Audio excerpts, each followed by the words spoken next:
começamos aqui mais esse espaço, né, essa interação, esse podcast, para falar sobre verdade, sobre a família, falar para você que precisa, que tem uma necessidade, né?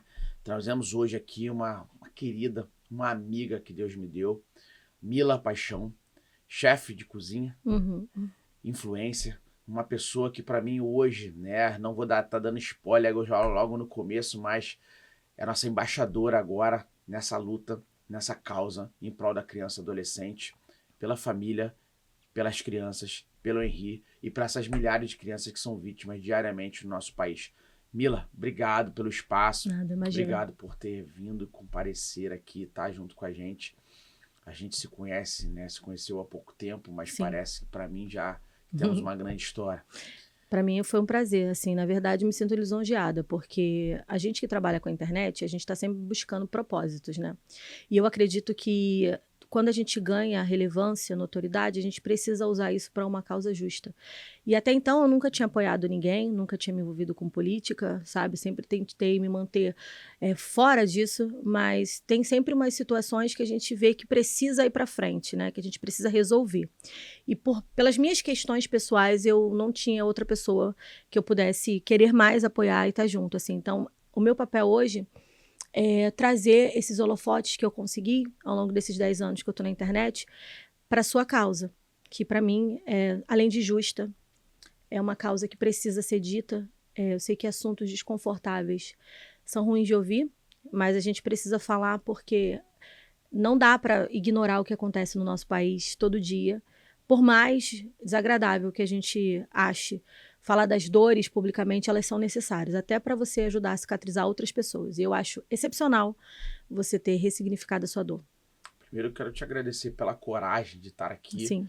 de falar, porque para mim também foi muito difícil.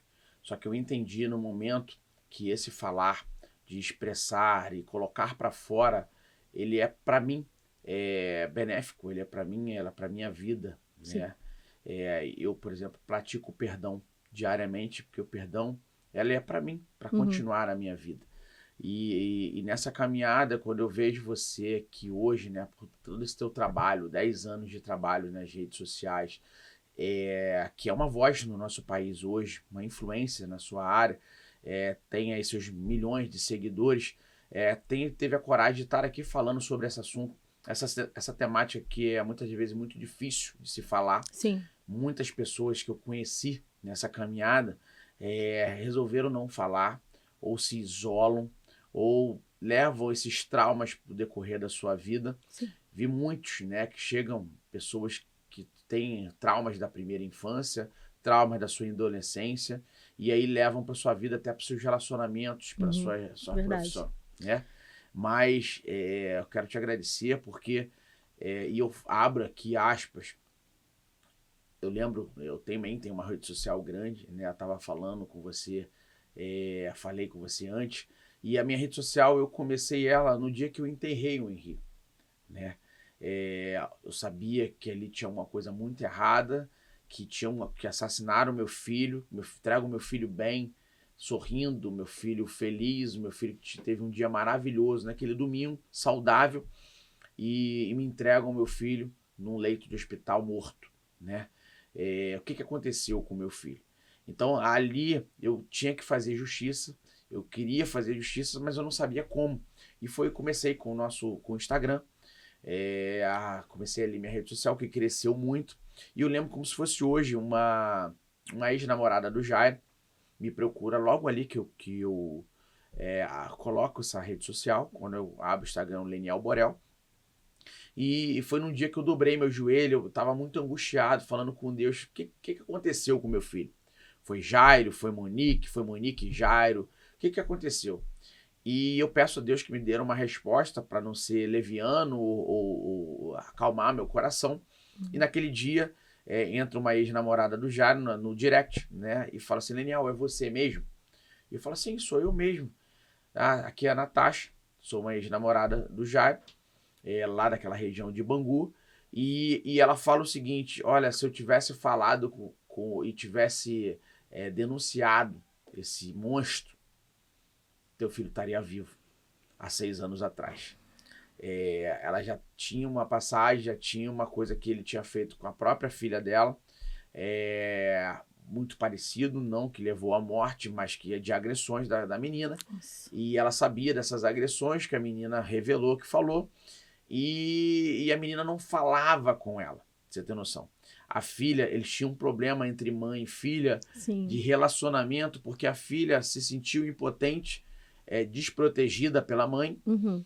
e isso a filha tinha problemas de relacionamento com a mãe, e por causa dessa relacionamento com o Jairo. E a partir daquele momento que ela fala comigo, e depois a gente fala com o meu advogado, levamos ela para a delegacia de polícia, né? Na verdade, o delegado sabe e chama ela para prestar depoimento.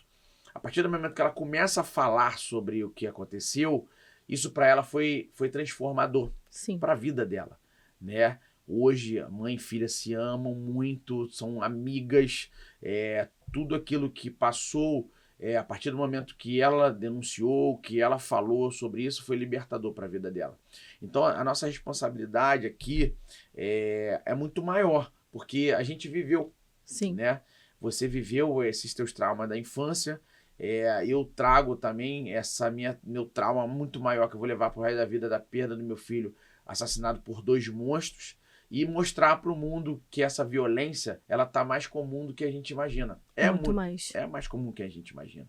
Muito mais. E você viveu isso também na sua infância, né? Sim. Você traz esses traumas, por isso que eu te agradeço por estar aqui e por isso que para mim você é referência como Sim. mulher, Sim. como mãe, como uma pessoa que luta para que esses monstros aí eles não estejam convivendo entre a gente, porque o que você passou, o que eu passei, eu espero do fundo do meu coração que outras pessoas não passem.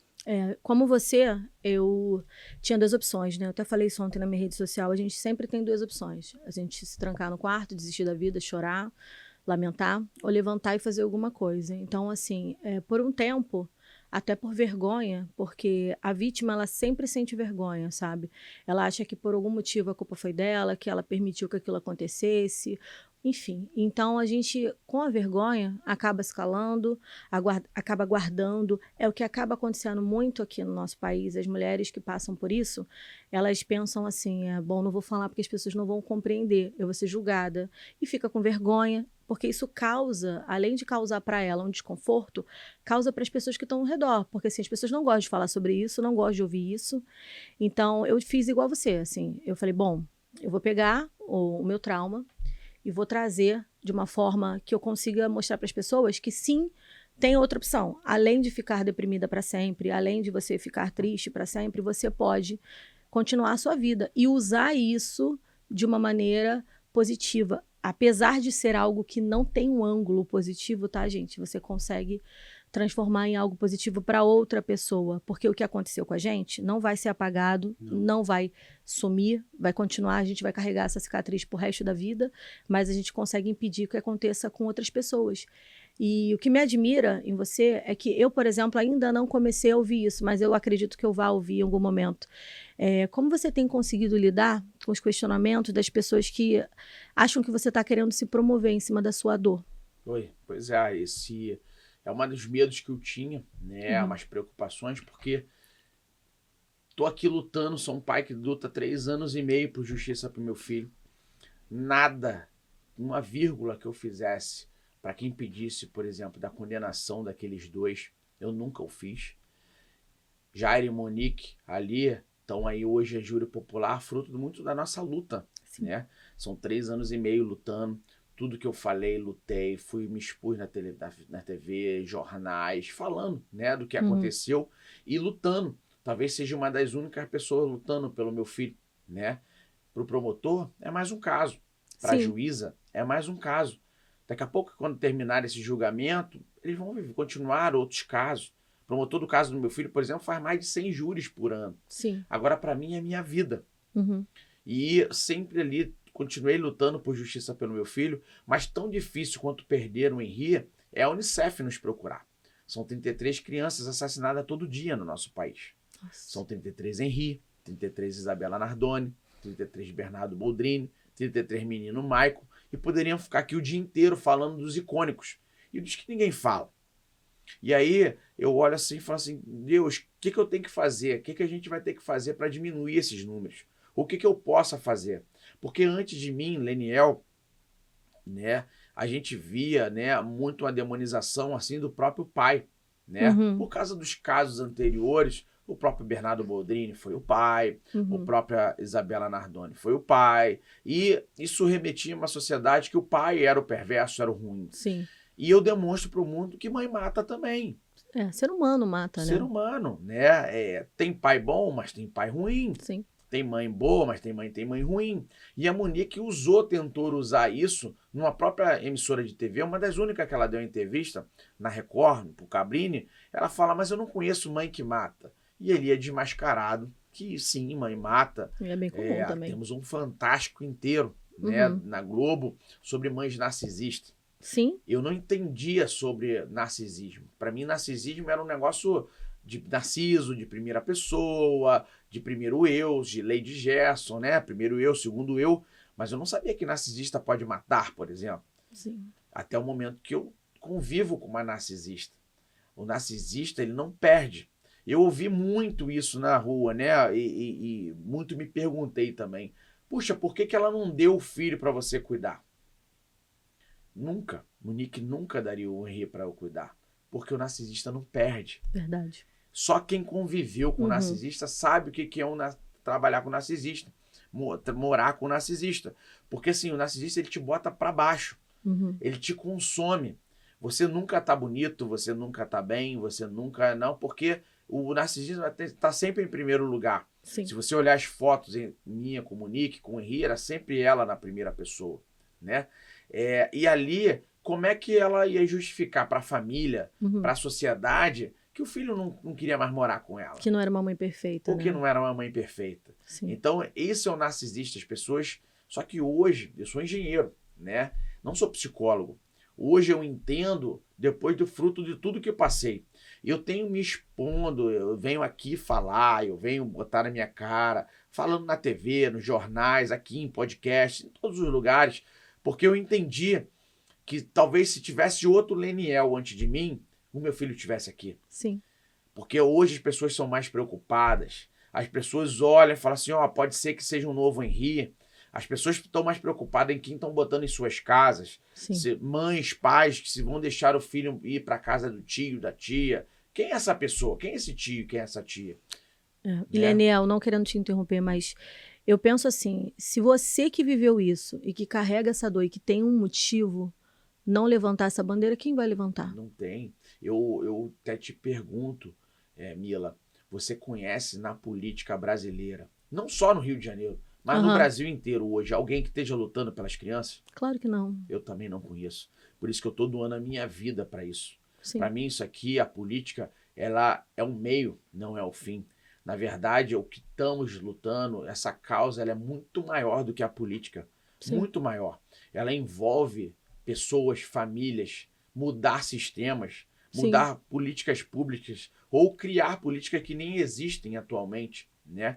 E eu entendi que não tinha ninguém lutando pelas crianças, né? E que não iria lutar com propriedade assim como eu luto. Sem ter mandato, eu consegui aprovar uma lei que se chama Lei Henri Borel.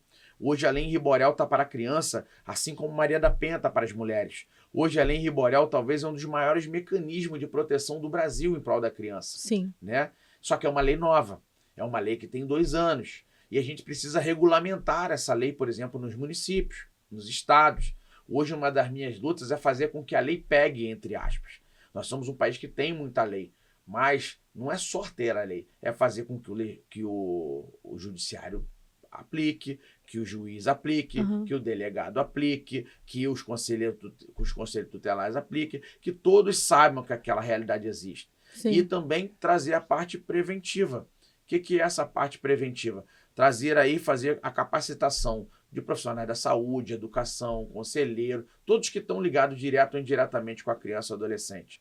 Essa é a nossa luta, né? Inclusive, a lei que você conseguiu aprovar é tão importante, tão relevante, que ontem já usaram ela na Bahia, com mais um caso. E assim, por mais que a gente pense que apesar do que você tem feito, da sua luta todo dia, se expor na televisão, se expor em todos os lugares, ouvir esse tipo de comentários, né, maldosos, porque assim, as pessoas elas confundem, sabe? Elas confundem política com para parecer com algo que seja pessoal, assim. Qual a outra ferramenta a gente teria para ir atrás dessa luta, para ir atrás dessas causas? Então, assim, se a gente não usar a política para o bem, a gente vai usar para quê? Então, assim, o fato dela estar sendo usada todos os dias e ontem, inclusive, ter uma repercussão maior no uso dessa lei, você já se sente meio que caminho andado para aquilo que você pretende fazer na sua campanha? Bom, eu vou citar Platão aqui, há mais de 5.000 anos atrás. O problema de quem não gosta da política é ser governado por quem gosta. Né? A gente entrega nossa vida por 4 anos na mão desses caras, que às vezes não vão nem pensar no seu filho, nem política para as mulheres, os idosos, ou para defender os nossos interesses. Sim. Né? Asfaltar rua, trocar lâmpada, fazer praça, isso é uma obrigação da prefeitura. Isso aqui não é muito mais do que uma obrigação da prefeitura. Agora, desenvolver políticas públicas pertinentes, boas, em prol da sociedade, isso é do legislador. E a gente não tem visto legisladores comprometidos e capacitados para isso. Como a gente... Desculpa me interromper. Como a gente conversou ontem mesmo, é mais fácil fazer o mal do que fazer o bem, né? Sim. Porque fazer o bem dá muito trabalho. Sim. E eu vou te citar um exemplo, Mila. Nós aprovamos a lei em Riborel. O Brasil hoje tem 524 anos, correto? Sim. Estamos com 524 anos de Brasil. Precisou morrer o meu filho para o pior tipo de crime, que é o crime hediondo. Sim. E a criança e adolescente ser os mais vulneráveis, para o pior tipo de crime em cima de criança e adolescente ser crime hediondo. Você está entendendo? Sim. Quer dizer, cadê os nossos legisladores que não pensavam nisso? Inacreditável, né? Inacreditável. Sou muito amigo de Glória Pérez, né? Inclusive já tivemos gravando junto, né, podcast falando sobre o assunto. Glória, não sei se você lembra, na época de Daniela, sim. Era mais penoso matar uma arara azul do que matar um ser humano. Sim. E ela teve que lutar, e lutou muito para o homicídio contra seres humanos ser crime hediondo. Nossa. Assim como eu lutei muito para o homicídio de crianças se transformar em crime hediondo.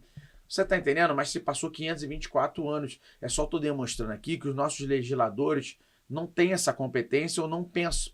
E aí vamos ficar tampando só o sol com a peneira, ou só trabalhando, apagando incêndio. E é isso que eles fazem, né? E isso faz com que as pessoas elas não acreditem na lei, elas não acreditem na justiça. E o que acontece? Principalmente lá atrás, na época que a gente era adolescente, que a gente era criança, como isso era tão comum e as pessoas tratavam isso como normal, as pessoas não denunciavam, as pessoas não faziam nada. Você tem um caso da Xuxa que depois, olha quanto tempo que ela veio falar, para você ver o quanto isso era um assunto velado, um assunto proibido, era um elefante no meio da sala. Sim. Então, assim, até hoje, em 2024, apesar da gente ter bastante informação, da gente ter a liberdade que a gente nunca teve no passado para falar sobre esse tipo de assunto, é um assunto que causa estranheza. Eu pude lidar agora, eu já tinha contado na minha rede social, em outros momentos, o que aconteceu comigo de uma maneira sutil, assim, eu não entrei em detalhes, mas eu pude perceber que as pessoas ficaram sem reação, assim, as pessoas não sabem como lidar. Primeiro, elas têm uma estranheza, tipo, gente, isso é real, isso acontece. E depois elas começam a se abrir e começam a contar. E quando elas começam a contar, você vê que você não é um caso isolado. E que, inclusive, isolado é quem não passou por isso nessa época. Eu, sei lá, quantas amigas eu tenho 3 amigas que passaram por isso. 3 amigas que passaram por isso. Então, assim, e as pessoas só falaram depois. Por quê? Tem vários agravantes. Eu vou falar, eu não tenho provas. Às vezes o parente não acredita. Tem mãe que não acredita no filho, na filha. Acha que aquilo ali é uma coisa da cabeça. Como aconteceu com você, a Monique fez o Henrique acreditar que era um sonho. Sim. Então, assim, já vi gente ouvir da mãe. Não, você não vai falar isso pra ninguém, porque você vai me prejudicar. Você vai falar contra a minha imagem. Então, assim, a prioridade era aquela imagem que a população, que as pessoas tinham, que a sociedade tinha, de que não, isso não acontece aqui. Isso é coisa que acontece lá no interior, isso é coisa que acontece em outro estado. Não, mas aconteceu na sua casa, aconteceu na minha casa, e nós éramos de mundos diferentes. Você é um engenheiro, eu era uma pessoa que nasceu na comunidade. Então, assim, para você ver que não tem a ver com dinheiro, não tem a ver com classe social. É uma coisa que acontece porque foi permitido. Sim. E não só foi permitido, como as pessoas deixaram passar. Então, assim, se o seu filho não tivesse falecido, não tivesse acontecido isso, agora a gente teria o quê? Mais quantos? Milhares, Inimaginável milhões, número, né? Sim. E aí, alguém teria que ter feito isso. Alguém teria que acordar um dia e falar, peraí, vou botar minha cara tapa e vou lá. E é isso que eu tenho feito. Sim. Porque a violência, ela não tem cor, ela não tem raça. Exatamente. Ela não tem religião, não tem classe social. Olha pra minha vida. É. O algoz do meu filho, o Jairo, era vereador. 5 mandatos de vereador. Aconteceu num condomínio de luxo. Condomínio de luxo. É. Médico. Médico é pior, né, pra mim. Acima de qualquer suspeita. Sim. Passou pelo crivo da sociedade. O povo votou naquele monstro, né? Passou pelo crivo de um conselho. Ele era médico. A mãe do Henri, professora. Professora. Né? Graduada. Quer dizer, a empatia que tem comigo, do meu caso, é muito por relação a isso também, tá, Mila?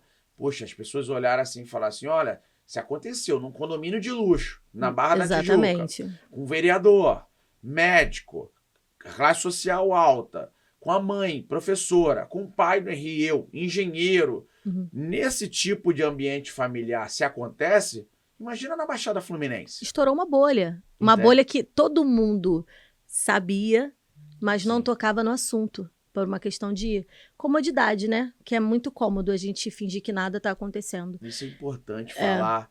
Eu acho que como você morou naquela região ali, né? Da Vila Aliança, né? Que é Bangu, ali na região de Bangu.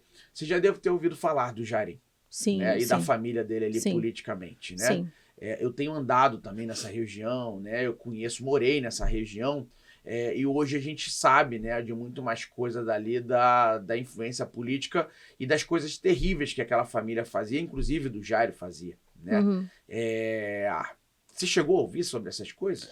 Então, quando aconteceu o caso do Henri, todo mundo, o Brasil inteiro, parou para prestar atenção. E principalmente as pessoas que já moravam ali na região, já vinha um burburinho, as pessoas já vinham comentando de que era meio que uma bomba relógio, era algo que já estava preparado para acontecer, até pelo histórico dele, assim, como eu não conhecia ele pessoalmente, a gente conhece as pessoas de longe, aquilo que a gente estava conversando, a gente não conhece ninguém, na verdade, a gente já imaginava que, pelos relatos anteriores, que em algum momento essa bomba ia explodir, e que ele iria fazer algo, mas a gente não pensou que seria algo tão terrível.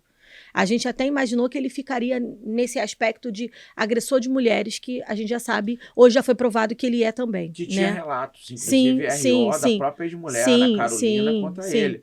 Naquele condomínio na Barra, né, um condomínio de luxo aqui na Barra da Tijuca também, sabiam das agressões, ouviam a Ana Carolina, a ex-mulher dele, que gritava apanhando. Essa velha história de que em casa, vida de marido e mulher não se mete a colher.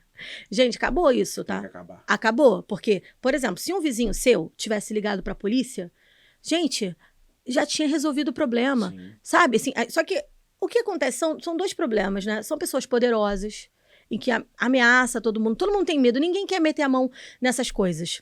As pessoas têm poder, as pessoas ameaçam as outras, e aí, o que acontece? Não é um caso que vá adiante, porque você sabe que o seu caso, hoje ele é mais ouvido porque você foi bater nas portas, você foi gritar nos alto-falantes. Então, assim, as pessoas pensaram, vai ficar por isso mesmo, então eu vou me envolver e ainda vou me prejudicar. O que não dá mais para ser assim, gente. Não dá. Se você ouvir o seu vizinho sendo agredido, uma criança sendo agredida, não interessa quem ele é, se ele é deputado, se ele é médico, se ele é da NASA, não interessa. Você precisa intervir. Mas eu não tenho esse direito. Você tem obrigação. Não é direito, é obrigação. Senão você vai ser omisso. Exatamente. Então, assim, eu, por exemplo, se você me permite contar um pedaço da minha história, vai ser breve. Eu nasci em Campo Grande, na Estrada do Mendanha.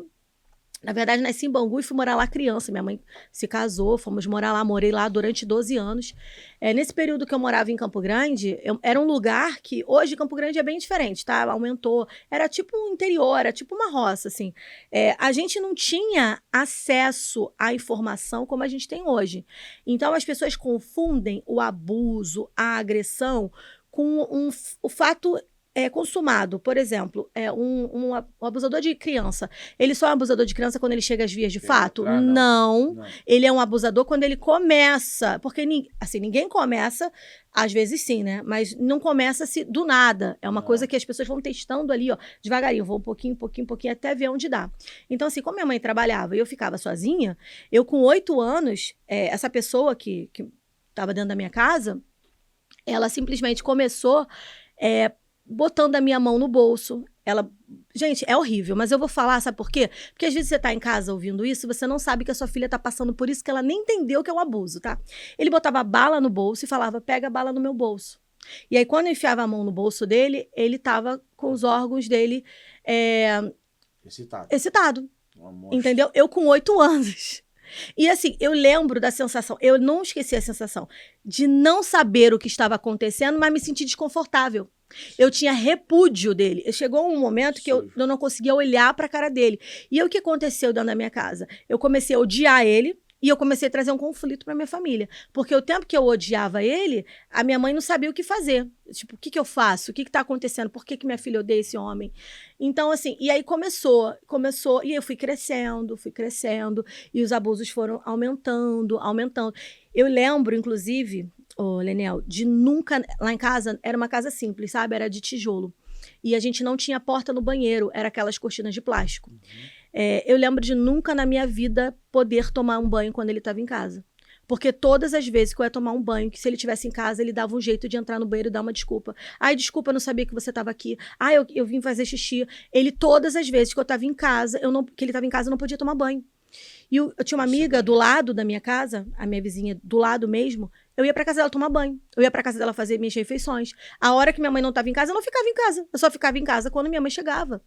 E assim, e depois disso que ele começou a fazer isso eu ainda pequena, ele começou a querer matar a gente. Então, todo dia ele tentava arrombar a porta. Eu lembro nitidamente da gente deitada no quarto orando, pedindo a Deus para ele não arrombar a porta, porque ele chegava, ele é alcoólatra, ele chegava lá, tentava arrombar a porta para matar a gente durante a noite. Então, a gente não dormia, sabe? E assim, e isso é uma coisa que você sabe. Sim. Mexe com o nosso psicológico para sempre. A gente vai fazer terapia eternamente. Sim. A gente vai ficar A gente vai ficar medicada eternamente. Porque lidar com as nossas dores toda hora a gente lembra de alguma coisa, sabe? Sim. Então, assim, coisas simples. Entrar no banheiro para tomar banho, você lembra. Então, conforme ele ia fazendo isso, ele ia matando um pedaço de mim. Eu posso dizer que eu não fui criança, porque eu vivi a minha vida inteira tensa, preocupada. Eu tive uma crise de ansiedade ainda com 10 anos, quando ele batia o portão, meu portão era de ferro, que ele chegava, ele batia o portão e começava a tremer. E essa ansiedade, para mim, hoje é tão grande que quando eu entro num confronto, pode nem ser um confronto ruim, tá? Quando eu preciso conversar alguma coisa séria, se você falar assim, a gente precisa conversar, eu já começo a ter palpitação, eu começo a tremer de ansiedade, porque a gente estava sempre pronto para uma briga, para um confronto. E assim, os vizinhos ouviam, ele nunca chegou a agredir minha mãe de fato, mas ele tentou. E ele não conseguia porque a gente se trancava no quarto. E minha mãe escondia todas as facas da casa. Uma vez ele foi enfiar a faca na porta, minha mãe me puxou, a faca agarrou aqui, do lado do meu rosto. Quase te matou. Então, assim, ele quase me matou várias vezes. Várias vezes. Inclusive, teve um Natal, gente, e é uma coisa tão surreal, porque assim, a gente vê o quanto a gente é afortunado, o quanto a gente... Ter paz é uma coisa que não tem preço mesmo. Eu nunca tinha tido um Natal, porque quando minha mãe fazia a mesa de Natal, ele chegava bêbado, virava a mesa no chão. Meu Deus. A gente não podia fazer nada, que ele já chegava alterado, virava a mesa, não deixava a gente fazer nada. E ele era tão seguro do que ele estava fazendo e seguro da impunidade, que ele fazia isso com a minha vizinha. Ele sentava no muro da casa da minha vizinha, enquanto a minha vizinha lavava roupa, ele se masturbava, olhando para ela. Ela tinha 12 anos. Que isso? Isso. Então, ela não lavava mais roupa no quintal. E a mesma coisa ele tentou fazer com outras amigas minhas. De ficar passando a mão na perna, sabe? De querer agarrar minhas amigas. E quando eu saí de lá, anos depois que eu saí de lá com 14 anos, eu consegui tirar minha mãe dessa casa, fazer com que minha mãe se separasse dele com 14 anos, que eu comecei a querer contar, ninguém acreditou em mim. As pessoas que passaram por isso na minha rua acreditaram, porque elas vieram falar, também passei por isso. Olha, ele fez isso comigo. Olha, ele me olha estranho. Olha, ele fez tal coisa. Mas as outras pessoas, elas preferiram não acreditar, porque como que você acredita? Se você acreditar, você vai ter que enfrentar um problema. E assim, eu acredito que eu sou desacreditada até hoje. Porque é muito mais fácil falar, isso não aconteceu, do que falar, meu Deus, como é que eu não percebi? Meu Deus, como é que eu não vi? Então, assim, a relevância de hoje, a gente falar isso abertamente, gente, eu não sou candidata a nada, nem serei, tá? Eu não tô vindo aqui falar isso para ganhar seguidor, nem preciso disso. Eu tô vindo aqui falar isso para vocês entenderem que vocês precisam falar. Sim. Porque se eu tivesse falado, ele não teria feito com outras pessoas. Sim. E ele está fazendo ainda. Ainda faz hoje em dia. Então assim, É o mais absurdo. gente, o que fazer? Porque eu, por exemplo, hoje eu tenho minhas mãos atadas. Porque se eu for fazer alguma coisa, eu vou ter que provar. O meu caso já tem o quê? 15 anos, 16, 17 anos. Mas assim, é uma coisa tão repugnante que você se sente tão inútil. Então, quando eu recebi esse convite, eu pensei, eu vou falar como nunca. Porque se a gente não falar, quem vai falar? Se eu não vier aqui falar, quem vai falar? Sim. Primeiro, parabéns aí, porque essa coragem de falar não é fácil, né? Eu já vi N outras pessoas que só vão conseguir falar em outros momentos da vida ou não falam, né? Tanto que a gente traz aí o denunciante, a lei em Riborel traz o denunciante também como sujeito de direito. O que isso quer dizer? Também trazemos a medida protetiva para o denunciante, porque do outro lado tem esse perverso, do outro lado tem um agressor, do outro lado tem uma pessoa que está tentando te coagir. E você falou isso aqui, né? Você só conseguiu sair de casa com 14 anos. Sim. Muita luta já tinha passado e o próximo passo talvez fosse a morte. Não, com certeza. Isso aí eu não tenho dúvida. Eu não tenho dúvida que ele iria conseguir. Porque assim, na verdade ele só não conseguiu porque como ele era alcoólatra, ele estava sempre muito bêbado. Inclusive, às vezes que ele corria pelado atrás de mim dentro de casa, foram várias vezes, ele não conseguiu fazer várias vezes comigo porque ele não tinha condições de ficar em pé. Então, assim, você imagina, eu estava completamente desprotegida porque... Eu falaria pra quem? Hoje em dia a gente tem internet, que a gente chega aqui, a gente fala e as coisas se resolvem. Até por isso, eu acho, inclusive, que, assim, influenciador, eu sei que a gente tem um papel, que às vezes é um glamourzinho. Vamos falar de coisas felizes, coisas legais, mas vamos botar um pouco o pé na realidade. Importante. Existe um momento em que vocês vão ter que se posicionar. Sim. Então, assim, a gente usar a nossa voz para apoiar esse tipo de causa é nobre, porque... a gente tem esse poder de falar para as pessoas. Então, vamos usar para algo que realmente importa. Verdade. Então, assim, muita gente vai falar, mas uma influenciadora vai perder patrocínio, vai perder isso. Não vou perder nada, gente. Eu vou ganhar a minha paz de espírito. Porque, além de estar aqui, pelo que aconteceu, eu tenho 3 filhos. Poderia acontecer com meus filhos. Total. Então, assim, além do que aconteceu com o seu filho, que é o filho nosso, que a gente olha como se fosse nosso, que a gente sente nunca a dor igual, mas a gente sente e se solidariza como se fosse com a gente, eu precisava fazer alguma coisa, porque eu precisava fazer com que a minha criança de 8 anos, a Camila de 8 anos, fosse justiçada. Sim. Tivesse justiça, que eu ainda não tive. Vamos chamar outros influenciadores, é importante, Sim. né? Não só quem é pai, mas todos que estão aí, né, são pessoas de bem. Sim. Acho que quando um pai perde um filho... todo mundo perde um pedacinho também. Todo mundo perde um pedacinho também. Isso aí. E aí esses influenciadores que estão nos assistindo, pessoas aí que querem fazer a diferença na sociedade, ouçam o que a Mila está falando, né? Que possam ter sido vítimas ou terem filhos aí que podem ser novas vítimas. O que a gente está lutando aqui...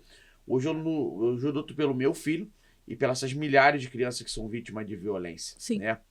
Uma vez, Mila, igual você falou, o abusador, o agressor, primeiro ele te xinga. Ele vai subindo níveis, né? São níveis. Primeiro Isso ele aí. te xinga, depois ele te cospe, depois ele te bate, depois ele te mata. Uhum. Né? Esse monstro do qual você viveu, ele não começou ali, né, já fazendo via de fato, tentando te abusar sexualmente. Não. Ele foi progressivo. Sim.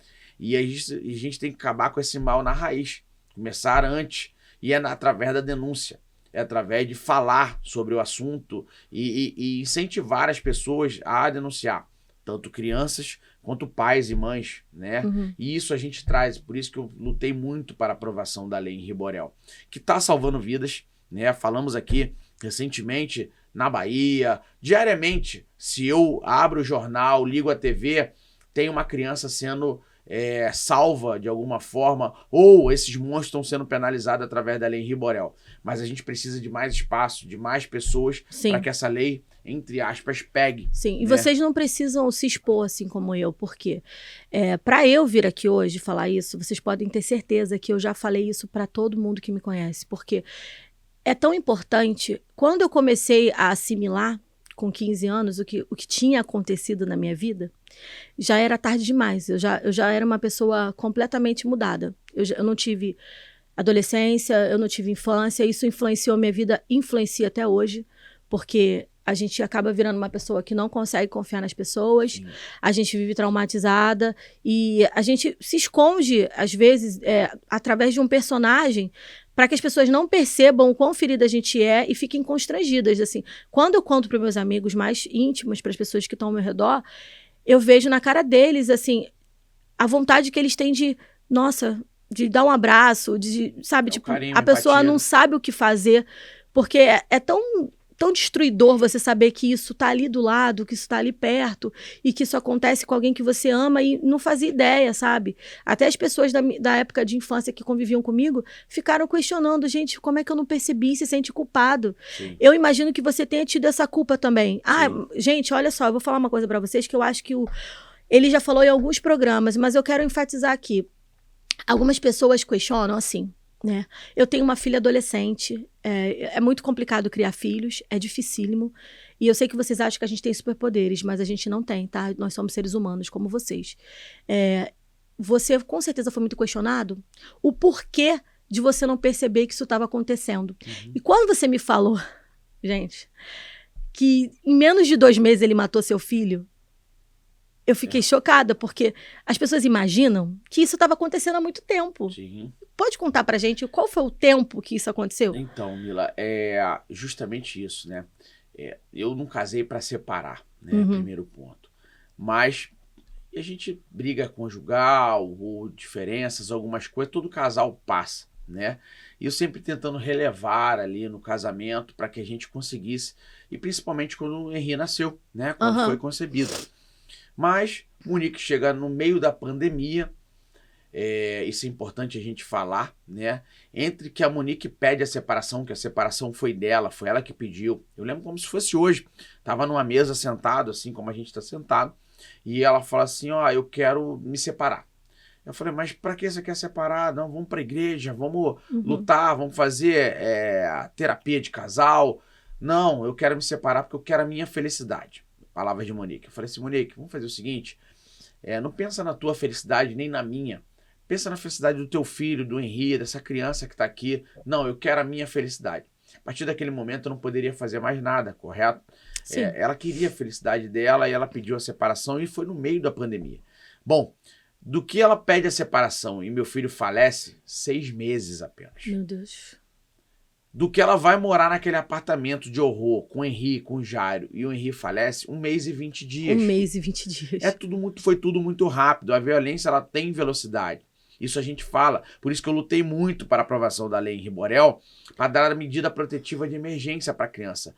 Antes de mim, antes de Henri, antes da Lei Henri Borel, você não conseguia tirar a criança do cenário de agressão de uma forma rápida. Posso dar um exemplo? Se eu chego numa delegacia de polícia e falo o seguinte, ó, o meu filho falou que o tio machucou e eu não conseguisse provar nada e que ali não tivesse provado nenhuma marca, nenhuma hematoma, nada, a Monique com certeza teria feito falado que era alienação parental, que eu estava usando daquilo, que na verdade eu que estava tentando manipular meu filho de alguma forma.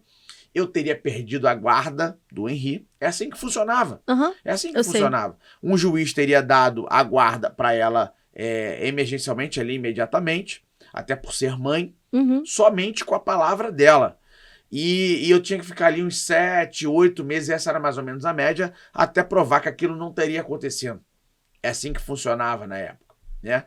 E por isso que eu lutei muito para dar voz à criança, né? O Henri falou, eu fui lá no tio, né, que ele falou, meu filho falou que a alusão para ele da agressão é abraço forte.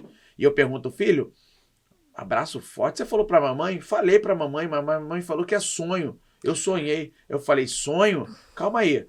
ligo para a Monique e falo, quando eu entregar o Henrique, eu quero falar com você e com esse tio. Eu mando ele descer e falo, não, nada daquilo está acontecendo. A mãe falou que nada daquilo estava acontecendo.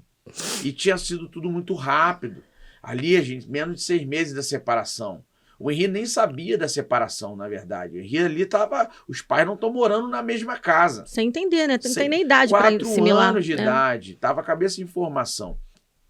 E por isso que eu luto e falo com propriedade, porque a violência ela tem velocidade. Se você sabe que teu filho está no cenário de agressão, se está comprovado e tudo mais, não se limite, vai pedir lei em Riborel, medida protetiva de emergência. Mas na época não tínhamos isso. Já rodei o país inteiro, falei do STF, falei com juízes, falei com delegados. Se eu chegasse numa delegacia de polícia e falasse assim, só o meu filho falou e não quiser provar nada, não ia dar em nada. Muito pelo contrário, eu teria perco a guarda. E aí... Hoje, eu teria provavelmente já colocado uma corda no meu pescoço, como muitas das vezes eu pensei. Se um fio de cabelo do meu filho tivesse caído por causa da minha culpa, eu queria estar preso, não o Jair e Monique. Então, ali, eu falo assim, nossa, se isso aconteceu, eu preciso fazer alguma coisa. E lutamos muito para a aprovação dessa lei por causa disso, né? Para que outros pais consigam tirar seus filhos de uma forma emergencial, como eu não consegui tirar o meu filho. Ser técnico de jogo jogado é mole. Hoje, com todas as informações que eu tenho, com tudo que eu tenho de informações, as mídias, tudo que a gente viu, a investigação que foi feita, eu olho para Jair e Monique, eles são uns monstros. Eles têm que estar presos e muito presos, e a gente vai lutar. Mas na época a gente não tinha essa informação. Pelo contrário, tinha uma mãe ali que deveria garantir o filho dela, que deveria proteger o filho dela, e mentia, né? E falando que aquilo não estava acontecendo. Eu vi você um pouco falando, né, das pessoas desconfiando do que você falava, de como você tivesse errada, né? E assim, hoje há uma inversão no nosso mundo, né, de valores, do qual a vítima, ela se sente culpada. Não. E o criminoso, e o pedófilo, o agressor, o violento, ele sabe disso. E ele trabalha no psicológico, e bota você como uma pessoa errada. Se você falar, você que é errada. Se você falar, você é uma pessoa suja, que você vai acabar com a sua família. Provavelmente eu vou passar por isso agora. Vai acabar com a sua mãe. E é isso que é colocado. E isso, Mila, não se culpe. E a gente tem visto que a gente tem que acabar com uma cultura no nosso país. Posso dar um exemplo? Chega uma menina que... sei lá, de biquíni, numa saída de praia, ou num short curto, entendeu? Que possa usar. E ali ela passa por uma rua que é escura, uma rua deserta, e ali tem um agressor, ali tem um pedófilo, ali tem um violento, né? Um abusador sexual. E ela é vítima de um estupro, por exemplo. Se ela chega na delegacia de polícia, ao invés de tratá-la com todo carinho, com todo respeito que uma vítima merece, né? Ela muitas das vezes, mas por que você estava passando naquela rua? De biquíni? De biquíni. Quer dizer, você está entendendo uma inversão do que a gente está vivendo de valor? Sim. Vou citar um exemplo. Aqui, né, no Recreio dos Bandeirantes, onde eu moro, no Rio de Janeiro, recentemente tinha um pai que violentava uma criança, né, com umas práticas duvidosas ali do surf. Para mim, um agressor, um violento, estava agredindo, a criança saía vomitando da praia. Ela tinha umas práticas de fazer exercício físico, a criança menor de idade, que não tinha condições de interpretar o que estava acontecendo, né? Nada. E do outro lado tem um pai.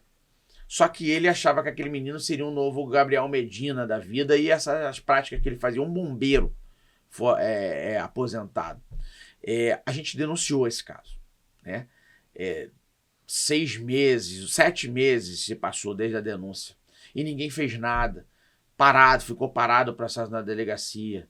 Sabe o que aconteceu recentemente? Esse cara mandou tiro para cima da polícia. Esse cara que quase matou o filho dele, agora já estava cometendo outro tipo de crime. Porque é isso que a gente falou. O agressor, o violento, ele não começou. Jair, por exemplo, eu acordou naquele dia e falou assim, hoje eu vou matar o Henrique. Não. O Jair já tinha um histórico com mulheres, com outras crianças, e que a família sabia. Que outras pessoas ali naquele ambiente sabiam. E ele estava seguro da impunidade. Seguro, que eleitores do Jair sabiam. E é isso que eu falo até para as pessoas que estão nos assistindo, eleitores do Jário, daquela região, ali Bangu, Realengo, Padre Miguel, Campo Grande, Zona Oeste, que sabia de quem era o Jário, vocês têm uma responsabilidade grande, porque se sabiam que aquele monstro, né, poderia, né, continuar cometendo crime, ou que aquelas práticas que as pessoas comentavam, eu já ouvi falando, ele era violento, ele agredia mulheres, até com outros tipos de práticas duvidosas, inclusive com ele e o pai respondendo por processo ali no Batã, que essas pessoas tivessem denunciado, isso eu ouvi, tá, Mila, de uma ex-namorada, como eu falei aqui, que se tivesse denunciado o Jário há 6 anos antes, meu filho estava vivo. Então, assim, há uma responsabilização dessas pessoas que deveriam ter feito alguma coisa, né? Sim, sim. Saber a hora de intervir é muito importante. Então, assim, agora que eu decidi falar, que eu me juntei a uma causa que eu acho bem nobre, inclusive, eu vou tentar, aqui na minha rede social, pelo menos, fazer com que as pessoas compreendam que não é uma questão de tempo. Não é uma questão de você esperar algo acontecer. Gente, 1 mês e 20 dias. Sim. 1 mês e 20 dias. Isso mexeu com o meu psicológico. Então, assim, se você parar para pensar o tempo que você espera para se posicionar, enquanto esse tempo você vai decidir se você vai apoiar uma causa ou não, uma criança vai estar morrendo, vai estar passando por isso, uma mulher vai estar sendo abusada. Então, mas eu não vou mudar o mundo, é impossível, tem muita coisa. Gente, mas se todo mundo pensar assim, gente, se o bem cruzar o braço, acabou. O mal vai se então, proliferar. assim, se todo mundo pensar que não vai conseguir, que é uma gota d'água, que não resolve, não vai ter jeito nunca. Então precisamos unir forças. Do mesmo jeito que eles unem forças para não ser punidos, do mesmo jeito que eles se protegem a ponto de ser eleito várias e várias vezes e nada acontecer, a gente precisa se juntar. Uma hora a gente vai ter que levantar e parar de apanhar, porque a gente está esse tempo todo deixando as pessoas impunes, deixando as coisas acontecerem embaixo do nosso nariz. Então, se você puder fazer a diferença, se juntar a uma causa, mas olha, eu não quero me expor, não se expõe, mas se junta a uma causa, dê voz. Eu acho que ninguém sabe, assim, por mais que você tenha ido em vários programas, eu acho que ninguém sabe detalhes do que aconteceu. Não sabe. Porque os detalhes fazem a diferença nesse caso. Porque é muito mais fácil a gente olhar a história ali, ó, lá no rodapé, sabe, e imaginar, mas ele poderia ter evitado, mas ele não viu, gente, não é assim que funciona. Não é assim que funciona. Então, as pessoas, elas passam pelas coisas e se ninguém intervir, as coisas acontecem. Então, se ele hoje tem essa lei e pode intervir na vida de outras crianças, que para mim é fundamental ele poder tirar as crianças de casa o mais rápido possível, isso que você fez, da criança poder ter um lugar para ela ficar. Por exemplo, antigamente tinha o medo da mãe, do parente denunciar e a criança pôr um abrigo. Sim. Você me contou que ele fica em casa. Sim. Quem sai é o agressor. Cara, isso é surreal. Porque era um absurdo. Quer dizer, você sofreu um maltrato, você sofreu um abuso e você sai da sua rotina, da sua casa, da sua caminha, das suas coisas e a pessoa que fez fica. Não fazia sentido. Que você viveu isso. Não fazia sentido. Se isso existisse na minha época, ele tinha ido embora. Sim. Eu estaria até hoje na minha casa. Até hoje não, que eu casei, mas estaria na minha casa com a minha mãe. Sua mãe estaria lá com a minha casa. mãe teria casa. Minha mãe mora de aluguel, minha mãe não tem casa. Entendeu? E é isso, Mila, que a gente... Tudo que a gente trouxe para a lei em Riborel foi muito do que eu vivi, né?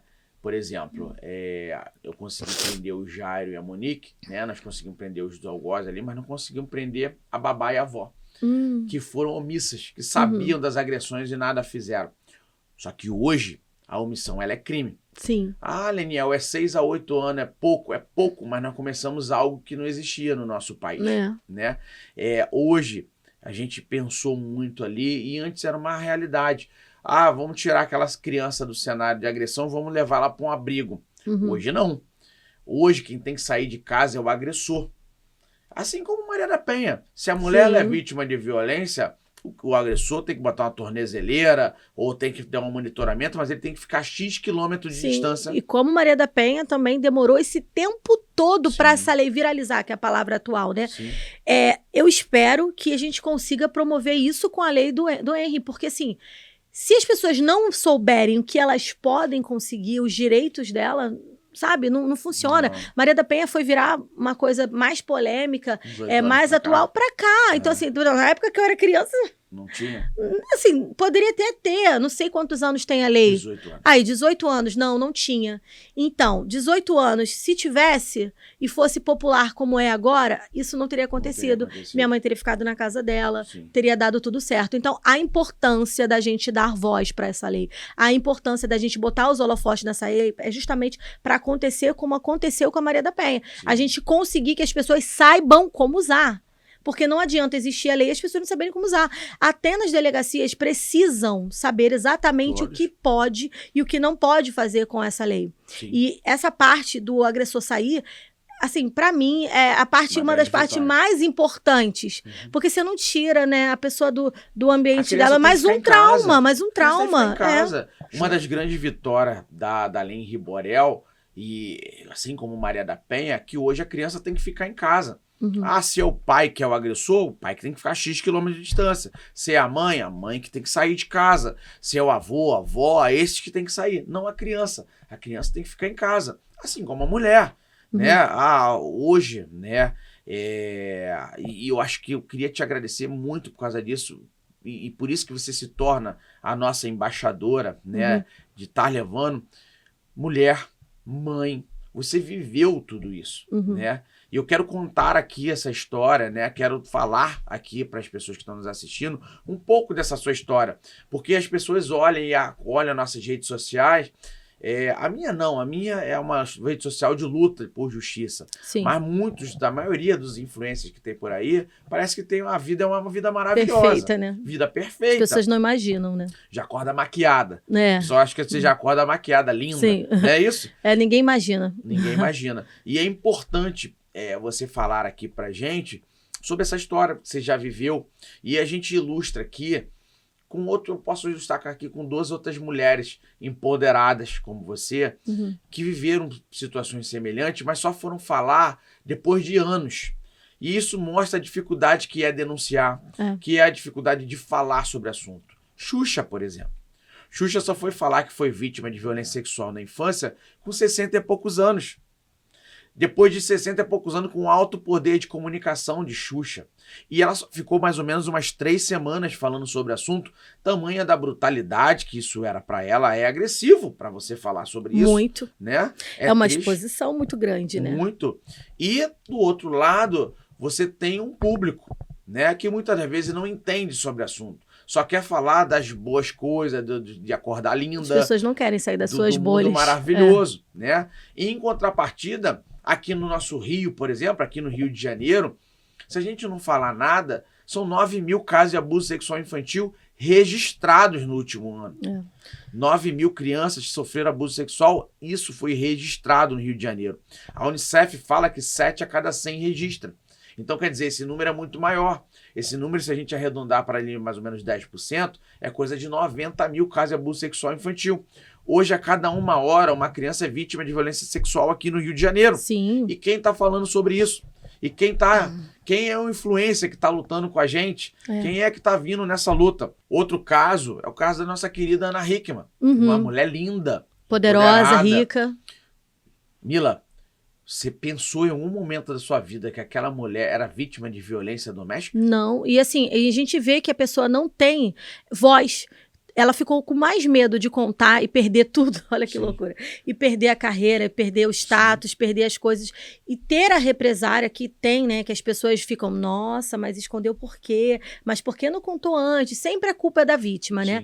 Então, assim, quando você se posiciona e toma e faz essa lei, toma a frente dessa lei e você consegue tirar as pessoas de casa, você vai poupar as pessoas disso. Inclusive, o fato de você ter conseguido hoje que as pessoas não precisem fazer, por exemplo, o que você poderia ter feito para tirar o Henry daquela casa? Pois é, naquela época, né, eu fui na mãe, falei com o padrasto e assim, do outro lado tinha uma mãe omissa, que estava encobrindo por questões financeiras, né? Mas a gente não sabia disso. Hoje, olhando para trás, olhando tudo que passei, só tinha uma maneira de eu salvar meu filho. Sumido com ele desse país. Só que, do contrário, quem estava assumindo o crime seria eu. Sim, você que estaria preso. Estaria respondendo por um sequestro internacional. Sim. Talvez eu teria que pegar meu filho e sumir com ele desse país, né? Sim. Só que, do outro lado, eu tinha um vereador com um pai deputado estadual, uma família altamente influente na política brasileira, que com certeza teria me encontrado, que teria feito, né, gastado tudo para conseguir tirar meu filho, recuperar a criança. Isso aí. E eu estaria respondendo por crime. Só que do contrário, meu filho teria morrido de qualquer jeito, porque do outro lado tinha um agressor dentro daquela casa, né? A Monique colocou um homem perverso, com prazer em criança, sádico. Tá mais do que provado o sadismo do Jairo. Sim. Eu ouso até falar, Mila, já falei algumas vezes e vou falar aqui, o Jairo só foi morar com a Monique por causa do Henri. Nossa. Não por causa dela. Ah, ele foi morar com a Monique porque ela era bonita, vistosa. Não, ele foi morar para satisfazer o sadismo dele. Tanto que outros casos, as outras, né, outras namoradas, eram o mesmo perfil. Eram mulheres recém-separadas ou com dificuldade econômica de alguma forma, com crianças ali... vulneráveis, né? Com crianças ali entre 3 e 5 anos. Esse era o sadismo dele. Ele satisfazia o sadismo dele com a criança. Então, é difícil falar sobre isso, mas esse era o Jairo, né? Esse era o perverso. Mas não podemos tampar o sol com a peneira. Já tentei muito justificar Jairo e Monique. Fiz terapia, faço terapia. Chega num momento que a gente não tem como justificar. Não tem. Temos que entender o seguinte, esses perversos estão aí. 12% da população é psicopata. São dados estatísticos. Então, se a gente não passou por um hoje, nós vamos passar. Assim como você se deparou com um psicopata dentro da sua casa. Né? Aquele monstro, aquele padrasto psicopata que tentava ali usar o poder econômico, o poder, né, de como pai, né, de familiar, para conseguir manipular sua mãe, conseguir manipular você e todos ao redor ali para satisfazer os desejos dele, né? Essas psicopatias dele. Sim. E voltando a falar do caso da Ana Hickman, ver que que os homens, nesse caso dela foi um homem, tem esse poder de fazer uma mulher se calar desse tamanho, uma mulher dessa proporção. É mais assustador ainda, porque quantas outras também passam por isso e ainda estão caladas? Porque eu lembro das entrevistas que ele deu e ele tentou de toda forma reverter, botar como se ela fosse louca. Então, assim, a gente é taxada de louca todo dia, assim, sabe? Eu até falo com as minhas amigas que se você é mulher e nunca foi chamada de louca e nem de puta, você não é mulher. Porque isso acontece com a gente ainda adolescente. No Brasil é assim ainda, né? É assim. É assim. E você, muito nova, você já começa a ouvir esse tipo de coisa. Porque tudo é culpa nossa, como você disse, a questão da mini saia, tudo a gente procurou. Porque é visto muitas das vezes como se eles não tivessem outra escolha senão aproveitar a oportunidade. Como se fosse uma oportunidade. É uma cultura de justificar o abusador. Né? E a gente só vai resolver isso quando a gente falar, quando a gente for falar, quando a gente botar pra fora, quando a gente expor. Porque, assim, é muito conveniente, eles estão no lugar de segurança. Entendeu? Então, assim, a gente tem que expor. A gente tem que expor os agressores de crianças, agressores de mulher, sempre. Ah, mas eu vou perder o meu trabalho, eu vou perder. Não vai perder. Não vai perder, sabe? E se você perder, que bom, né? Porque imagina o caráter da pessoa que demite alguém ou que tira a oportunidade de alguém porque ela foi vítima de outra pessoa.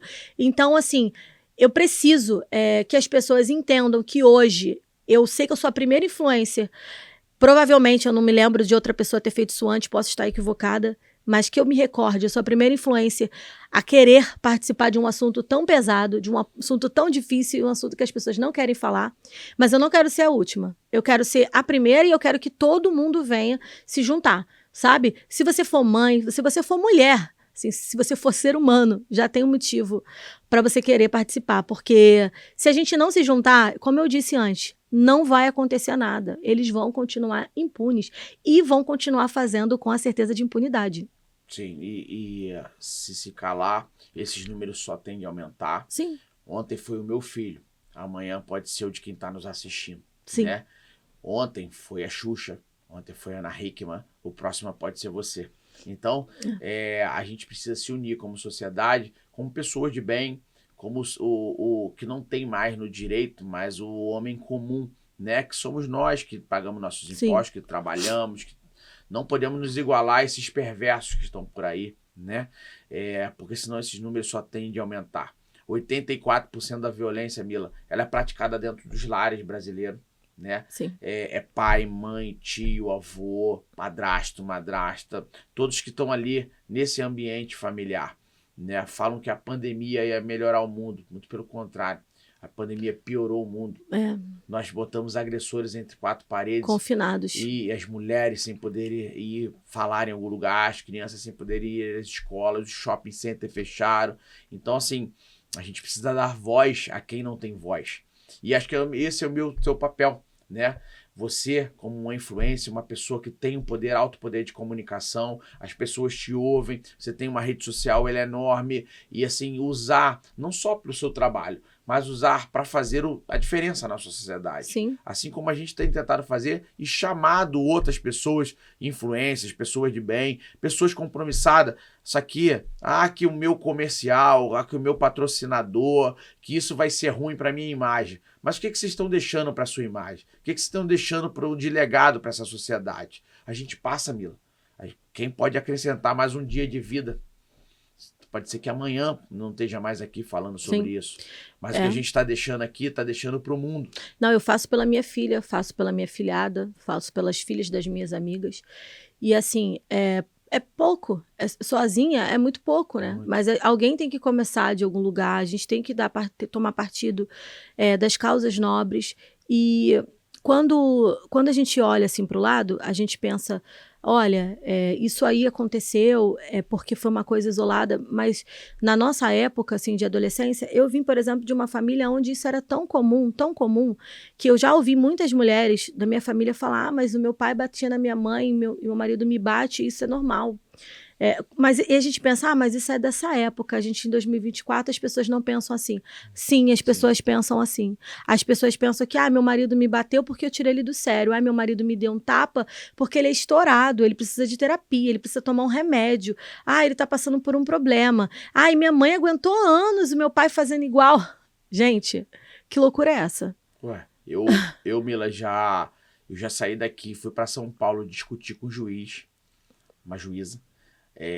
A criança estava no cenário de violência. Se ela voltasse para casa, provavelmente iria morrer. E a gente tentando que ela aplicasse a lei em Riborel. E a juíza fala para mim o seguinte: não vem com dessa lei em Riborel para cá, não. Eu apanhei, mas eu tô aqui. Você já ouviu isso? Muito. Sim, muito. A gente escuta até hoje. Nossa, porque eu cresci vendo minha mãe, meu pai bater na minha mãe. E qual o problema do meu marido, meu padrasto, bater no meu filho, bater em mim, assim... Gente, parece que você está ouvindo isso, fala assim, não é possível, isso é mentira, a pessoa não está tendo a capacidade de falar isso.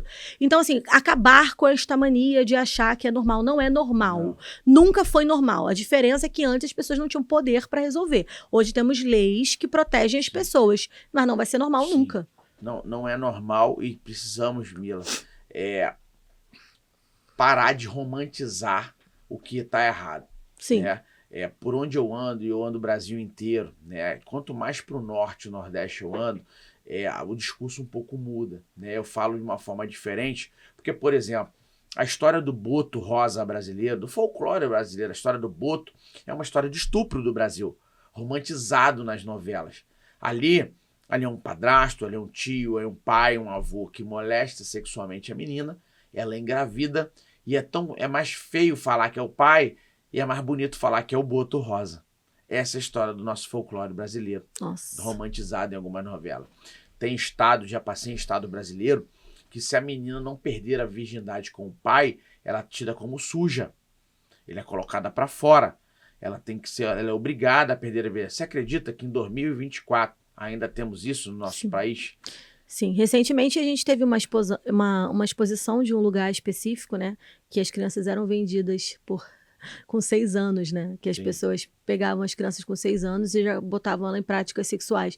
E aí esse lugar ficou bem famoso, um monte de gente falou, só que acabou, passou. Assim, falaram, todo mundo falou, mas realmente isso acontece sempre.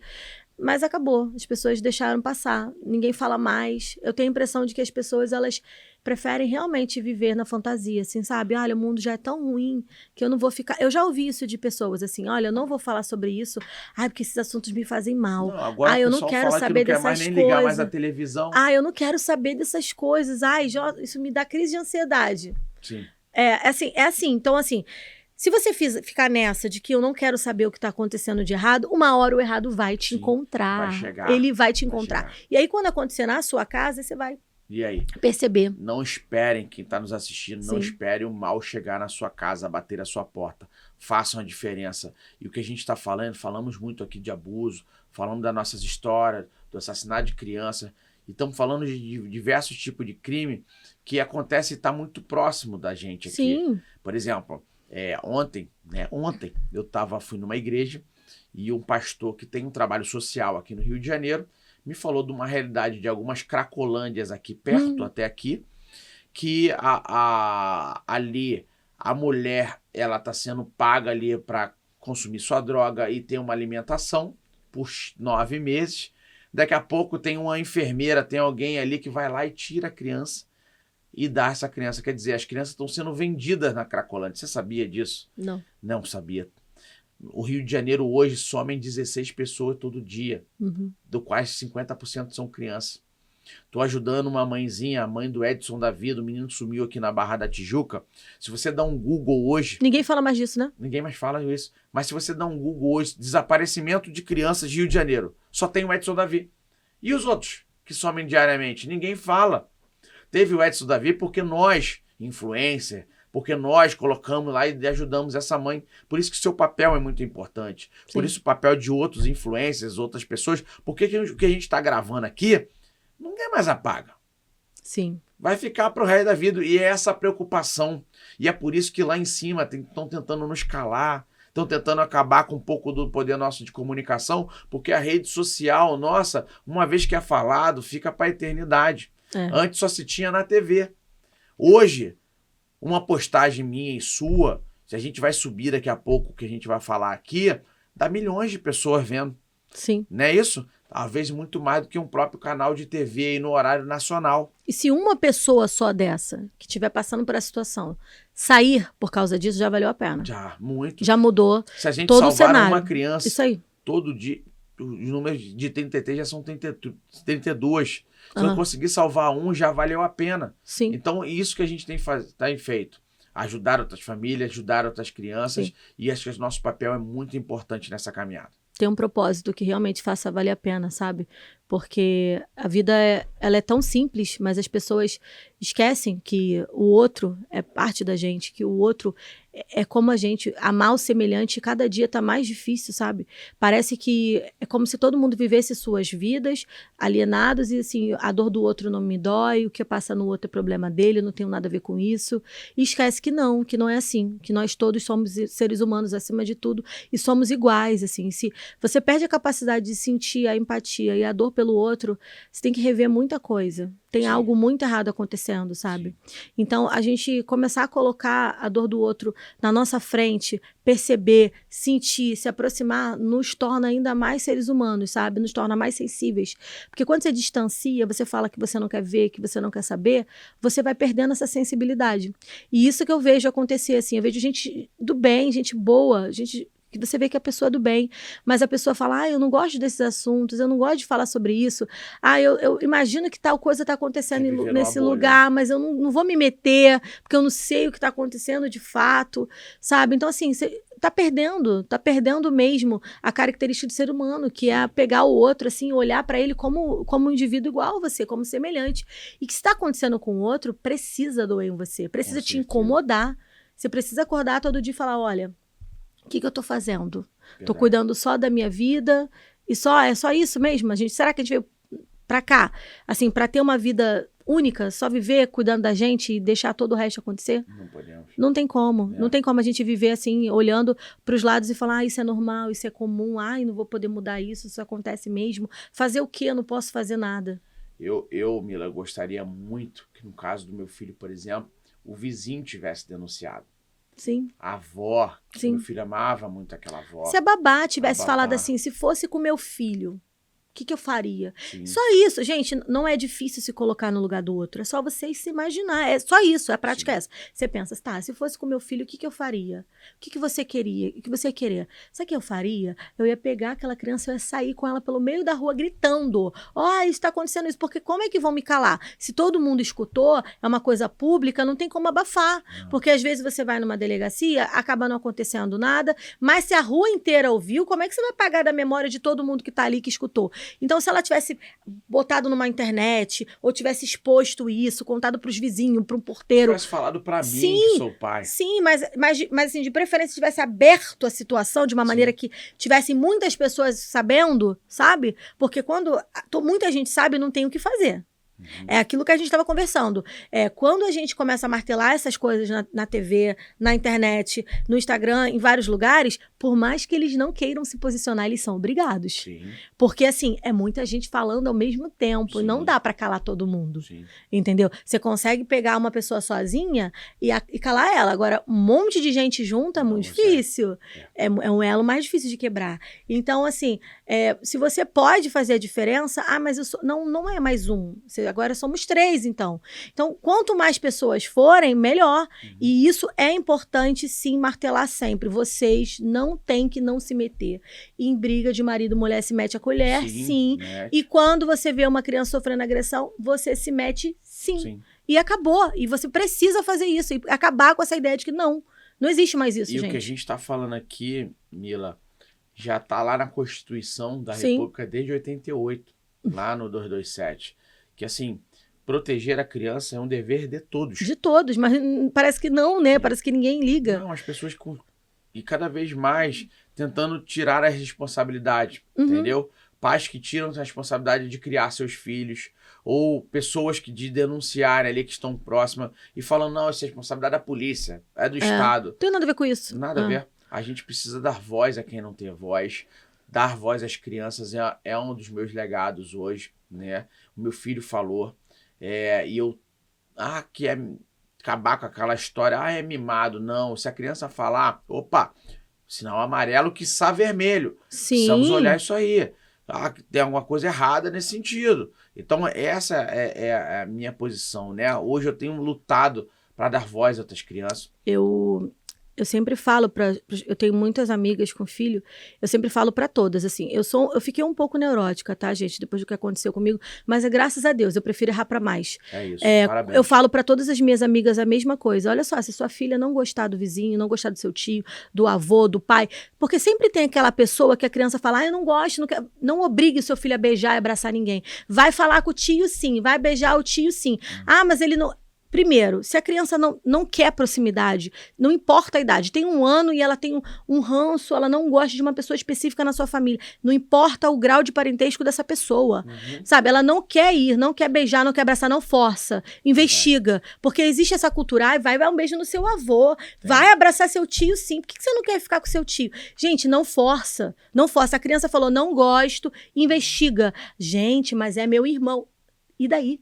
Você investiga. Sim. Porque existe sempre um motivo. As crianças são práticas, elas não são como a gente, que agem por conveniência muitas das vezes, que você não gosta de um parente, mas você lida com ele por motivos assim, eu preciso manter uma coisa, uma energia positiva aqui na minha casa, ou manter uma amizade porque é meu pai, meu tio, eu não vou ficar causando estresse. Por uma questão de sanidade mental, às vezes você lida com alguém que você não gosta, a criança não é assim. Ela não pensa, vou tolerar porque é meu avô, porque é meu tio. Ela não entende isso, então se ela não gosta, ela tem um motivo. Ela tem um motivo. Ou bateu, ou maltratou, ou é uma pessoa que faz alguma coisa. Então, se a criança não quer falar com alguém, não quer ir no colo, não quer abraçar, não quer cumprimentar, investiga. Sim. Porque ela não vai agir por conveniência, ela não vai falar porque é tio. Não, entendeu? E do outro lado tem alguém que tá ali falando de alguma forma para que ela não fale. Então, assim, sinal amarelo que está vermelho. Sim. E eu falo um pouco mais, tá, Mila? O nosso papel, muitas vezes, na dúvida, denunciar. Sim. O papel de investigação mais profundo é da polícia. Então, assim, se a criança falou, verbalizou, ou você maldou, você acha que tem alguma coisa errada, nosso papel é denunciar. Hoje temos alguns meios, tem o Disque 100, se você pegar o seu telefone e ligar 100, você pode denunciar. Sim. Tem a delegacia de polícia, que você não precisa nem ir. Hoje tem o RO Online, você vai pelo próprio celular, você entra no RO Online e já consegue fazer. Ou você pode ir no conselho tutelar ou no próprio Ministério Público. Tem esses caminhos para você fazer essa denúncia, porque já é muito difícil para eles investigar, muitas das vezes, né? Sim. Porque do outro lado, a pessoa mente, quando o pai ou mãe tenta encobertar alguma coisa, né? Nosso papel é que a gente consiga proteger a criança de uma forma muito rápida. E isso, quanto mais rápido a gente denunciar, mais rápido a gente consegue chegar e tirar aquela criança dentro do cenário de agressão. E é uma das coisas que eu tenho lutado para que as pessoas denunciem, na dúvida, denunciem. Sim, e eu acho também importante, assim, pelo menos foi o que eu fiz lá em casa, tá, gente? Quando a criança tem uma certa idade, a partir de 2 anos que ela começa já a entender algumas coisas, que ela começa a falar, porque hoje em dia as crianças são bem espertas, Muito. né? Já nasce falando. Eu tenho 2 afilhados pequenos que eles são super espertos, sabem de tudo. Então, assim, a partir do Minha filha momento... já tá falando papai com 4 meses. Aí, a partir do momento que a Obrigado. criança já está entendendo alguma coisa, eu acho importante você ter algum tipo de conversa. Eu lembro dos meus filhos terem 3 anos e eu conversar, olha só, se alguém quiser botar você no colo, você não vai, não conhece, não tem que ir no colo de ninguém. Sim. Olha, se algum coleguinha na escola, porque às vezes a criança estuda na primeira série, mas ela estuda no colégio que vai até o 3º ano. Certo. Então, tem pessoas de várias idades dentro do colégio. Mais velho, Então, assim, se algum coleguinha na sua escola falar, vamos no banheiro comigo, eu te ajudo no banheiro, você não vai. Se você se sentir desconfortável em alguma coisa, você não fala. E a criança fica curiosa, mas por que não? Porque isso. Gente, mas você vai falar isso pra uma criança de 3 anos? Sim. Ué, gente, ele tem acesso a coisa muito pior na internet. Por que esse cuidado seletivo? A criança vê novela, vê beijo na boca, vê um monte de coisa. Ah, mas eu não deixo. Impossível você não deixar. Se ele tiver acesso a um telefone, ele tá vendo. Até porque ele pode ter acesso ao telefone do coleguinha na escola. Então, a criança tem acesso, ela já sabe algumas coisas. Então, se você não direciona o pensamento dela, ele tá suscetível a qualquer coisa. Então, você como pai, olha só, isso aqui não é legal de acontecer. Certo. Isso aqui você tem que ver. Até essa brincadeira que fica. Ai, minha filha tem 3 anos e fulaninho é um namoradinho. Ai, tá namorando na escola. Fica de mãozinha dada. Não, criança não tem que namorar com 3 anos. Não tem. Criança não tem que ter namoradinho, não é fofinho. Ai, dá um beijinho das mãos dadas. Não é legal, não é engraçado, tá? Então, assim, porque senão a criança acha que é normal ela nessa idade ter um relacionamento afetivo. Aí, se um coleguinha mais velho, de 15 anos, com uma criança de 4, falar, eu sou seu namoradinho, ela vai falar que é fofo. Sim. Só que não é fofo. Não é fofo em momento nenhum. Então, quando o seu filho tiver um período de interpretação que você percebe que ele vai entender o que você está falando, já trata. Olha só, pegou no colo, fez tal coisa, você me avisa. Você não vai, você sai de perto. Porque assim você já vai ter uma criança que não é tão inocente, entendeu? Porque ela pode até não entender completamente o que você está falando, mas ela sabe que você disse que é não. Então ela vai falar, mãe, lembra que você falou isso? Meu coleguinha me levou no banheiro, eu disse não. E aí você já tem um lugar para você analisar, para você olhar, porque às vezes, né, começa na escola, começa em casa. Tá muito perto ali. Sim, e normalmente os pedófilos, as pessoas agressoras de criança, eles escolhem trabalhos e profissões que lidem com criança. Você vê que é absurdo, Eles né? escolhem ser pediatra, eles escolhem ser professor, eles escolhem estar perto, eles ficam no parquinho. Entendeu? Eles ficam perto, eles não vão ficar longe, eles dão um jeito de ter acesso a muitas crianças. Sim. Então, assim, sempre ficar atento em quem o seu filho, com quem seu filho conversa, com quem seu filho tem amizade. Criança não tem que ter amizade com adulto, ponto final. Sim. Ponto final. Eu já cansei de ver esses tios, assim, não tio de sangue, né, mas tio que chama, né? Ah, eu adoro criança, eu não sei o quê. Aí fica sempre aquela coisa, fica tarde de criança. Que loucura é essa? E aquilo de, não, a sua filha, teu filho chegar, não vou dormir hoje lá na casa da minha amiguinha, lá com o tio. Não, e também olhar esse negócio de dormir na casa da amiguinha, do amiguinho, porque você não sabe quem é o pai, quem é o irmão, quem é o tio, se tem um funcionário na casa, se tem alguém. Então, assim, lá em casa, meus filhos me taxam de super chata, graças a Deus. Porque eu não deixo eles dormirem na casa de ninguém que eu não conheço. Apesar de não poder conhecer as pessoas, independente de você achar que conhece. Mas eu não deixo ficar dormindo. Dorme, assim, raramente, acho que uma vez na vida. Por quê? Não sei. Às vezes tem um funcionário, às vezes um irmão mais velho. Pode ter um abusador do outro lado. Então assim, aí você fala, mas você vai generalizar? Olha, gente, entre errar pra mais e errar pra menos, assim, eu prefiro ser chata. Eu prefiro ser taxada às vezes de doida. Nossa, que doida, conversou com seus filhos sobre isso. Assim, a gente não vive num país normal. Não. A gente não vive num tempo normal, não dá para ter atitudes normais. Então, assim, se você acha que você vai viver no mundo da fantasia, que você não precisa tratar de vários assuntos, você tá muito enganado. Tá muito enganado. E tá prejudicando as pessoas ao seu redor. Tá deixando todo mundo inocente. E é isso, Mila, que a gente tá lutando, né? Falamos aqui com propriedade. Graças a Deus, estamos aqui. Você fala com propriedade porque viveu. É mãe. Você representa essas milhares, se não essas milhões de mães brasileiras hoje. Para mim é uma honra estar com você aqui falando sobre o assunto. Mulher, mãe, e viveu muita coisa que a gente não deseja que ninguém viva, né? Sim. Mas tá mais comum do que a gente imagina. Sim, o mundo mudou para pior, entendeu? As coisas acontecem descaradamente e as pessoas fingem que não viram também tão descaradamente quanto. Então, assim, a gente precisa mudar a nossa postura. Quem tem o poder de fala precisa mudar a postura. Vamos embora. Vamos juntos aí nessa luta. Hoje, né, tô com esse próximo passo. Não viemos aqui para falar sobre política e não vai ser sobre política, mas eu entendi que a política é um meio, né? Olhando para fora e olhando ao redor e olhando nesse cenário político atual, a gente não vê ninguém nos representando com propriedade, né? Com garra, com querer realmente fazer. Sim, vai chegando no ano eleitoral, aparece meia dúzia ou um monte falando que é pró-autista, pró-mães atípicas, tá pró das mulheres, mulheres empreendedoras, que tá pró da criança. Mas quando você vai olhar, o que essa pessoa fez durante os últimos 4 anos? Sim, Nada. Sim. Nada. Exatamente. Só fala que é pelo que é. E eu sei bem de perto que as mães atípicas passam, que o meu afilhado é autista, e a minha comadre paga fortunas de terapia, porque o plano não cobre. É hilário, é hilário, é hilário. Estamos nessa luta hoje, somando força com outras mães atípicas, que a maioria é solo, que é um outro grande problema. Também. O homem sai de casa, abandona ela com aquela criança e ela fica sozinha para criar. Já é difícil criar um filho. Um filho atípico que merece mais cuidados, precisa de mais atenção, um pouco mais difícil.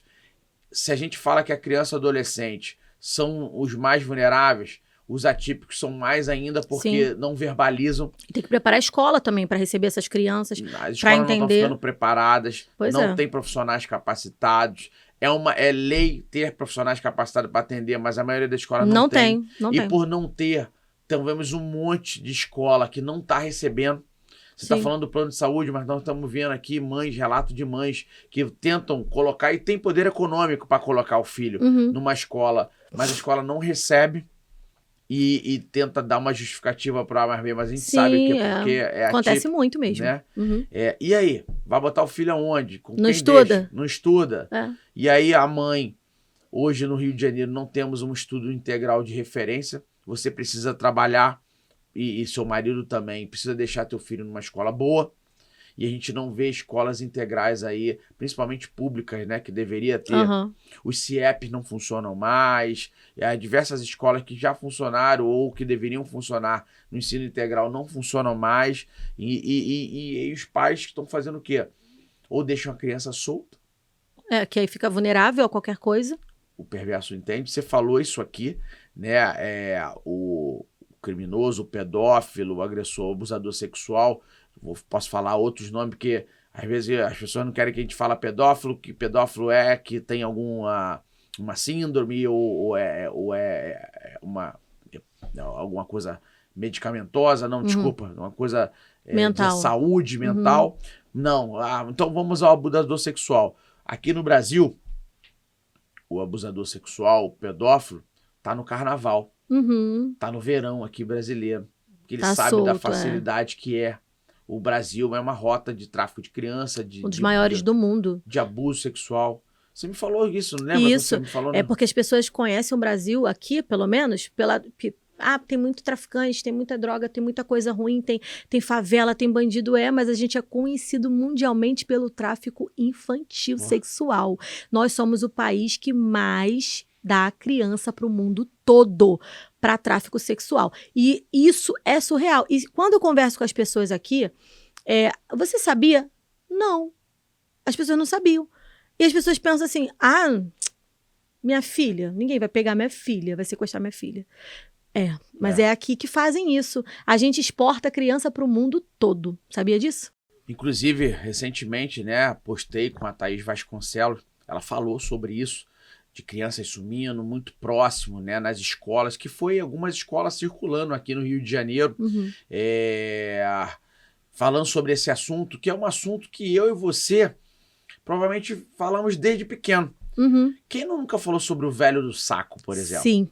A mulher do espelho, a senhora loura que pegava lá na saída da escola, né? Verdade. Isso é uma realidade que tá da gente há anos no Brasil. Verdade. E aí você falou para mim, né? A gente conversou sobre essa realidade brasileira, né? Aqui do número de pessoas que somem, né? Da rota de tráfico de criança. O Brasil é um dos maiores do mundo, não é isso? Pois é. E assim, a gente é o maior, exporta para o mundo inteiro. O mundo todo vem fazer compras aqui, tá? E eles têm um número de crianças que eles levam daqui, geralmente são bebês, e eles gostam de bebês até uma certa idade. E quando você conversa com as pessoas, assim, você sabia? Não, eu não sabia. As pessoas não sabem. E assim, quando a gente mexe nesse vespeiro, que a gente sabe que tem umas coisas muito complicadas para mexer, a gente sabe que muita gente vai se incomodar. Mas olha, se você não souber o que está acontecendo no seu próprio país, fica bem difícil de resolver. Porque as pessoas não fazem ideia mesmo. Quando perguntam, o que o Brasil tem? Carnaval, favela, droga? Não, gente. A gente está exportando criança há anos para tráfico infantil sexual. É um comércio, assim, bizarro, né? Vocês estão loucos. Pesquisa na internet. Pesquisa. Então. Vamos dar um Google aí. Vocês Google. vão ver que o Brasil é um dos maiores exportadores de criança do mundo. Os maiores escravos do mundo hoje não são crianças. Isso aí. Né? E são escravos sexuais, escravos aí nas lavouras, escravos.